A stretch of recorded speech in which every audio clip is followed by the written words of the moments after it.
உங்களை எல்லாம் நான் மனதார பாராட்டி வாழ்த்துகிறேன். எனவே வாய்ப்புகளை உங்களை விட்டு விலகி செல்லும் போது வருத்தப்படாதீர்கள், அதற்காக முயற்சி செய்யுங்கள். அதைவிட பெரிய வாய்ப்பு உங்களை தேடி வரும். இது மகளிருக்கு மட்டுமல்ல, இங்குள்ள நம் அனைவருக்கும் பொருந்தும்.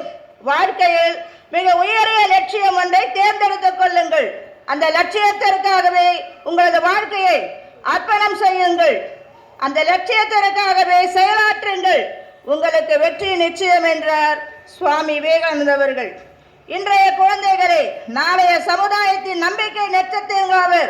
ஒவ்வொரு குழந்தைக்கும் போதுமான அளவு கல்வி கற்கும் வாய்ப்பு, உடல் ஆரோக்கியம், அழகான குழந்தை பருவம் ஆகியவற்றை அளித்தாக வேண்டும்.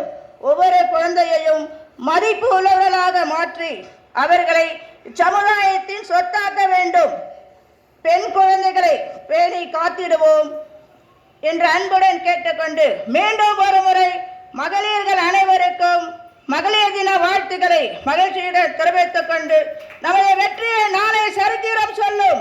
இப்படை தோற்கின் எப்படை வெல்லும் என்று எனக்கு பின்னாலும் இன்னும் எத்தனை நூற்றாண்டு இருந்தாலும் அனைத்து இந்திய அண்ணா திராவிட முன்னேற்ற கழக மக்களுக்காகவே இயங்கும் என்பதை இந்த நேரத்தில் மகிழ்ச்சியுடன் தெரிவித்துக் கொண்டு அண்ணா நாம வாழ்க, புரட்சி தலைவர் எம்ஜிஆர் நாம வாழ்க என்று கூறி விடைபெறுகிறேன்.